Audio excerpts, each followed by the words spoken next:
RCR, la red que comunica y une al Perú. Anunciamos, ya se encuentra con nosotros el doctor Víctor Hugo Quijada, abogado, analista político, especialista en temas de contratación del Estado. Queremos con él un poco analizar la cuestión de confianza solicitada por el Ejecutivo al Congreso. Desde ayer se inició el debate, muy temprano la presentación del presidente del Consejo de Ministros, y queremos un poco para que nos ayude a ver si es posible que se otorgue esta confianza y cuáles serían probables escenarios. Qué gusto saludarlo, mi estimado doctor Víctor Hugo Quijada. ¿Cómo está, José? Buenos días y bueno, un saludo a todos los seguidores. Bueno, esperemos que hoy día el debate se reinicia a las 9 de la mañana y esperemos de que si el debate siga así, más calmado, que ya la situación, digamos, ya los apasionamientos han pasado y los temas de discusión de forma felizmente no prosperaron, como el tema de la cuestión previa y algunos análisis respecto al tema de las competencias, que para mí no agota, digamos, el fondo que no se debe haber perdido de vista desde un inicio, que son las 5 propuestas que está planteando el Ejecutivo, ¿no? Y esperemos de que después, al final del debate, se le otorgue la cuestión de confianza. Hay que recordar que se requiere mayoría simple, es decir, 66 votos, para que se le pueda otorgar la confianza al gabinete, ¿no? Ahora, muchos han observado que el discurso del presidente del Consejo de Ministros ha sido sumamente morigerado, un discurso que no atacó ya de manera frontal como sí ha venido ocurriendo días atrás, ¿no?, de parte del propio presidente, del propio premier, del Solar, ¿no? Pero esta vez el discurso ha sido más tranquilizador. ¿Esto puede servir para generar algún tipo de consenso? ¿Esto de una u otra manera apacigua los ánimos? Sí, bueno, efectivamente, en primer lugar, ya están con la recomposición de las bancadas, ¿no? Han quedado 11 bancadas, de las cuales pues hablamos de un nuevo reordenamiento de fuerzas en el interior del Congreso, sobre todo respecto, seguramente ya con las modificaciones posteriores de las comisiones, porque primero se han reconformado las bancadas para que ahora se reconformen las comisiones, sobre todo la Constitución y la Comisión Permanente, que esperemos que tengan representantes de todas las líneas, que eso sería lo ideal, porque hasta el momento ha sido una comisión, estas dos comisiones estaban gobernadas, dirigidas por los fujimoristas y los apristas, y ya sabemos la forma de proceder, cómo han venido blindando a Chávarri, a diversos excongresistas, bueno, el señor Donaire, que también no pasaba este tema de su acusación, y así, ¿no? Hemos visto cómo han venido dilatando las propuestas del Ejecutivo. Sin embargo, con esta nueva recomposición, esperemos la reconformación de comisiones y ya con el discurso más calmado de la presidencia del Consejo de Ministros, que es como tú mencionas, esperemos pues que ya se ha elevado el discurso, se va a llegar a un consenso y esperemos pues que le den el voto de confianza y que se revisen los proyectos, ¿no? y se enriquezcan, ¿no? Ahora, para nadie es ajeno la impopularidad del Parlamento, ¿no? Ayer un sondeo de opinión de la Compañía Peruana de Investigación de Mercado nuevamente sitúa al Parlamento en un índice bastante preocupante, ¿no? Ni siquiera hay un 5% que aprueba la gestión del Congreso en su conjunto. Eso está quizás fuera de discusión. Pero el otro tema son las formas que también ha utilizado el Ejecutivo, ¿no? Prestigiosos constitucionalistas, ¿no?, han coincidido en esta vez que las formas del Ejecutivo no han sido las más apropiadas, ¿no? De tal manera que esto generó esta primera colisión, ¿no? Pero ahora vemos que el gobierno trata un poco de distender el tema porque también son los riesgos que se pueden asumir en las próximas horas, ¿no? Ese es un tema que no lo podemos perder de vista, ¿no? Sí, bueno, a mí realmente me llama mucho la atención el pronunciamiento de muchos constitucionalistas que tienen renombre en el país y que lamentablemente pues forman parte del status quo, ¿no? Porque lo que yo veo en diversos medios es de que cuando alguien toca el viejo orden, la forma, la estructura, la que ya conocemos y la cual se basa en un sistema de corrupción y de blindaje, rápidamente saltan, rápidamente salen a vociferar los medios, y verdad me llama la atención, ¿no?, que abogados con determinado mucho prestigio se estén basando o se hayan querido basar en leguleyadas, en temas de forma, de cómo se escribe, de cómo no se escribe, que la coma, que el punto, que digamos no tiene una trascendencia en el fondo, ¿no? porque nosotros sabemos muy bien también los que somos abogados. Por ejemplo, escuché de que no se puede, lo que no está permitido, lo que no está prohibido está permitido, y decían de que eso no se puede aplicar. Eso en el Estado, por supuesto, que es falso. Si bien es cierto que existe el principio de legalidad, la acción discrecional también existe dentro del Estado, ¿no? Que es el equivalente a la frase, ¿no? Ahora, respecto a otros temas también que, digamos, la forma, digamos, de los escritos, que no tienen, digamos, existe el principio iura nobis curia, ¿no? Que significa cubrir los vacíos por defecto de la ley o por defecto de las acciones de las personas. Y que eso, por ejemplo, y mira, ese es un principio que se aplica en derecho constitucional. O sea, justamente los que han hablado son constitucionalistas, incluso hasta ex miembros del Tribunal Constitucional. Ellos han tenido muchas veces que cubrir esos vacíos por defecto de los abogados o de las partes, incluso invocar derechos hasta que pueden ser de oficio para poder solucionar un problema con tal de, digamos, en una acción de amparo, reparar el daño, ¿no? Que es básicamente lo que trata de hacer una acción de amparo. Sin embargo, veo que se han querido basar en temas que no son de fondo, porque acá el fondo es de que lo que se está viendo ahora, ¿no? La discusión importante de estos 5 proyectos que implican reglas claras, reformas para tener reglas claras en las futuras elecciones, que prácticamente la campaña es el próximo año, ¿no? Ahora, veamos escenarios, ¿no? ¿Qué ocurre si en las próximas horas el Congreso otorga la cuestión de confianza al Ejecutivo, acepta los 5 proyectos, pero estos van a ser sometidos justamente a discusión, a debate, y esto podría generar un conjunto de variables entre los propios proyectos? En esa lógica, ¿cree usted que el gobierno aceptaría cualquier modificación, entendiendo la postura primero del presidente de la República, que no se naturalicen los proyectos, ¿no? Y una carta reciente del propio presidente del Consejo de Ministros, ¿no? Entonces, el escenario sigue siendo complejo, aún así se otorgue la cuestión de confianza. Sí, efectivamente, porque, digamos, la sartén por el mango lo va a tener el Congreso todavía, ¿no? Entonces, primero yo pienso que se debe recomponer las comisiones, y luego de ello empezar el debate, ¿no? Porque si empezamos el debate de frente como está... Pero ahí estamos en un problema, permítame, y con la disculpa del caso, doctor, ya los 15 días que planteaba Salvador de Solar no se van a cumplir, ¿no? Entonces, sí, otra contradicción, otra fricción más. Sí, efectivamente, vamos a ver cómo lo soluciona el Congreso, y que traten de trabajar lo antes posible, porque seguramente van a pedir ampliación de plazo, ¿no? Que es lo que escuchaba ayer, ¿no? Porque no, o sea, debatir, si bien siento la esencia, no se puede, esperemos no se vulnere, ¿no? Porque de los 5 proyectos el problema vendría si es que cambian todo, ¿no? Porque al fin y al cabo quien va a decidir es el Congreso. Ahora, ¿usted siente con la experiencia que el Congreso tiene la voluntad de cambiar todo? Bueno, después de este impasse y que prácticamente casi le va a costar la disolución del Congreso, yo pienso que no, yo pienso que de repente le van a mejorar o aumentar algunas situaciones más. Porque, por ejemplo, el tema de la paridad, yo pienso que ese tema sí va, no hay nada que modificar. Además tiene consenso, ¿cierto? Claro, ¿no? el tema una de las discusiones es el tema de los partidos políticos. Claro, ¿no? O sea, las elecciones primarias, ¿no? Así es, ahí creo que sí va a haber discrepancia, ¿no? Respecto al tema de la forma discrepancia de fondo, ¿no? Sí, claro, porque ahí hay una situación de no hacerlo por democracia abierta, o sea, decir que los ciudadanos no vayan a votar, sino que ahí hay que recordar que las candidaturas, por ejemplo, el CEN, ¿no? Es quien asignaba, ¿no? Pero ahora, por ejemplo, si uno quiere ser candidato al Congreso, es la población la que va a votar por su candidato, ¿no? Sin estar inscrita en el partido, sin pertenecer al partido, ¿no? Esa es la situación. O sea, la volatilidad, o sea, el cambio zonal puede darse, ¿no? Traslado un grupo de electores a determinado lugar, votan en determinada agrupación sin pertenecer. ¿Estamos preparados para eso? Yo pienso que ese sistema que se está queriendo aplicar es similar al que Estados Unidos tiene, ¿no? Porque ya en Estados Unidos pasa lo que se llaman las elecciones primarias, ¿no? Donde a veces claro, el partido, la misma población se pronuncia respecto al tema de la elección de los diputados, de los senadores, ¿no?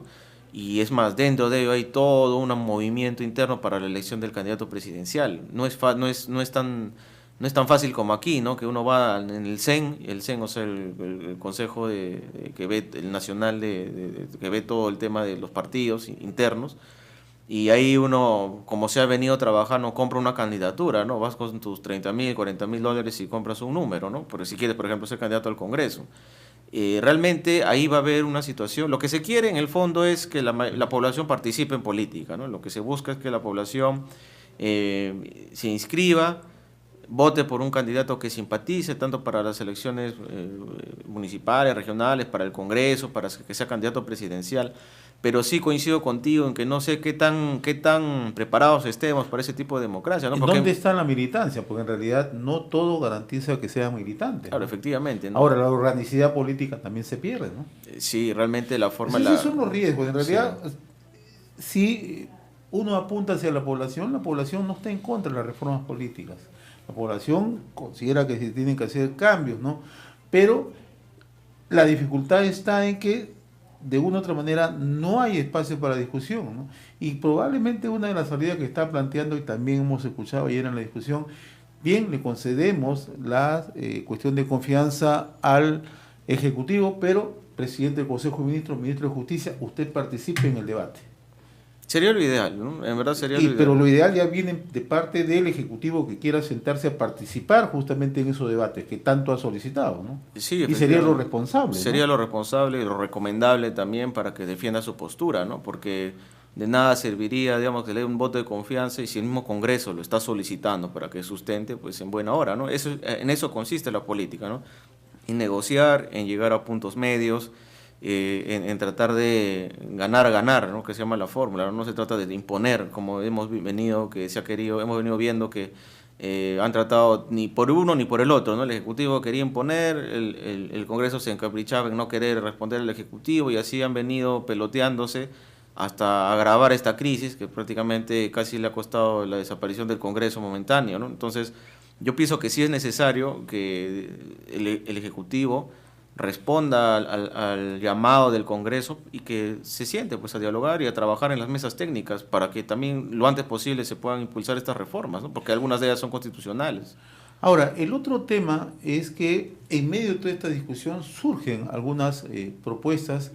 Si bien es cierto, el presidente de la República se ha esforzado en decir que no va a haber ningún cambio en el modelo económico, que no va a haber cambios de fondo en la marcha económica del país, pero hemos escuchado, ¿no?, a un ministro de Justicia, al principal asesor jurídico del gobierno del presidente de la República, dejar abierta la posibilidad de que el Estado se convierta en un Estado empresario, ¿no? Entonces, todo esto de una u otra manera ha ido abonando a ese nivel de confrontación abierta. Tan difícil es que el Ejecutivo pueda articular mecanismos de comunicación que permitan, primero, llegar a la ciudadanía y, segundo, establecer un canal de comunicación y de convencimiento hacia el Parlamento. Yo pienso que aquí hay desde el momento de que el presidente, por ejemplo, se manifestó respecto a la cuestión de confianza en su mensaje a la nación, creo que las formas tienen que guardarse, ¿no? También lo que el ministro de Justicia dijo sobre el tema de la economía, realmente, por ejemplo, por hablar de ese tema, no podemos volver al pasado, ¿no? Sabemos, bueno, yo no había nacido, pero por todo lo que pude estudiar, entiendo de que en el 69, por ejemplo, cuando se implantó el modelo de Velasco, durante el gobierno de García, hemos tenido intentos frustrados de aplicación de ideas Más marxistas. de 200 empresas estatales. Claro, y bueno, realmente la empresa estatal funcionaría pues si realmente tendríamos una burocracia eficiente, pues no estatal, así como Estados Unidos la tiene, como Chile la tiene, porque o mismo China la tiene, siendo comunista, ¿no?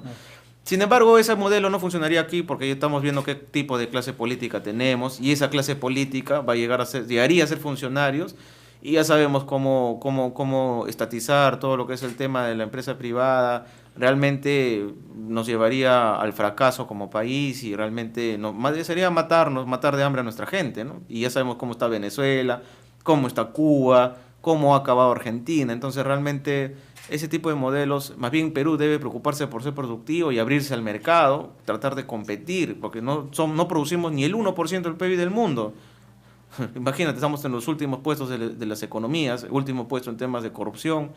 Nos debemos preocupar, en vez de ya salirnos de este tema de la reforma y todo lo que está pendiente, preocuparnos en ser un país productivo, en atraer inversiones, en generar puestos de trabajo. Más del 70% de jóvenes es ni trabaja ni estudia, entonces ahorita serán jóvenes, pero acá en 10 años son los futuros adultos, ancianos en un tiempo y vamos a ver qué va a pasar con ese alto grado de desocupación, ¿no? Ahora, para volver a lo que tú mencionas, ¿no?, respecto al tema de que creo que sí han estado fallando un poco los temas de comunicación, ¿no? porque realmente no se puede entender cómo el mismo presidente pecha, ¿no? Que es lo que se habla en los medios, pechar, esto de acá, eso, buscar la confrontación, creo que no es el mejor momento. Creo que la salida la tiene el presidente del Consejo de Ministros, Salvador Solar, que fue quien ayer, digamos, apaciguó la situación, explicó de manera clara qué es lo que quería el Ejecutivo, sin llegar a la ofensa, sin llegar al escarnio, a la burla, ¿no? Que es lo que a veces nuestros políticos hacen, ¿no? Para, digamos, encandilar, para que se generen, para que se polarice la opinión, ¿no? Y eso es lo que realmente no se requiere. Más bien en estos momentos lo que se requiere es llegar a un punto medio, buscar un consenso, llegar a acuerdos, ¿no? Que sean definitivos y sobre todo en mejor de la población, ¿no? Si, yo coincido con Mulder, por ejemplo, en el sentido de que a veces no debemos agotar todo esto en el tema del legal, ¿no? Que es porque reforma constitucional, legal, el tema de justicia, sí, es cierto que la teoría del Estado, para que un país, digamos, progrese, se requiere un poder judicial, un sistema de justicia independiente, ¿no? El segundo tema es seguridad jurídica, ¿no? Entonces, si nosotros estamos partiendo por ahí, yo creo que estamos bien, ¿no? Pero el discurso no debe agotarse solamente en eso, ¿no? Pasar de temas teóricos a los temas prácticos, como el tema de la inversión pública, inversión privada, el tema de la economía, es algo que debe realmente preocupar al gobierno también, ¿no? Y ese es un tema, creo que va paralelo a la discusión, ¿no? Porque lo que hay hoy, incluso algunos analistas, y en algún momento he conversado con usted sobre ese tema, el gobierno le pone mucho énfasis a la lucha contra la corrupción, creo que ningún peruano está en desacuerdo, al tema de las reformas políticas, que también es una aspiración, pero en el tema de gobierno propiamente, el gobierno está descuidando muchas aristas, ¿no? O sea, allí también estriba otro tema, ¿no? O sea, ¿qué va a pasar si el gobierno no consigue plenamente lo que está buscando en el Parlamento? Entra ya a lo que se llama política real, realpolitik, ¿no? Sí, bueno, realmente el discurso no puede solamente agotarse en el tema político legal, ¿no? Que es lo que hemos estado viendo, ¿no? Las discusiones, que si bien es cierto, es bonito para la discusión política, para la discusión diaria en las radios, en los medios, ¿no? Porque, digamos, normalmente en el Perú en los últimos años no se ha visto este tipo de discusiones de fondo sobre temas de cambiar el sistema, de elecciones, ¿no? La forma de cómo se están eligiendo las autoridades. Pero realmente debemos llegar, yo pienso, a un punto ya agotado el discurso, aprobada la confianza, impulsadas las reformas, en que el gobierno debe impulsar sus sectores, ¿no? Mira, tenemos la inversión pública prácticamente paralizada, la inversión privada por debajo del cero, y eso salió en un programa en el fin de semana, ¿no? El tema de la exportación, no estamos impulsando, el 80% de las exportaciones son materia prima. El 15% es agroexportación y el otro 5% es otro tipo de industria. Ahora, de ese 80% no estamos impulsando los proyectos mineros más importantes, por ejemplo, como Tía María, y es un tema de voluntad política, ¿no? Es un tema de voluntad política. Acompañamiento y decisión política. Claro, efectivamente, ¿no? Hay un tema de gestión, un tema de voluntad política, que realmente, pues, como dijo Mulder ayer, ¿no? Las reformas, los cambios en el papel no le va a dar de comer a la gente, ¿no? Y eso es algo que el gobierno no debe descuidar, ¿no?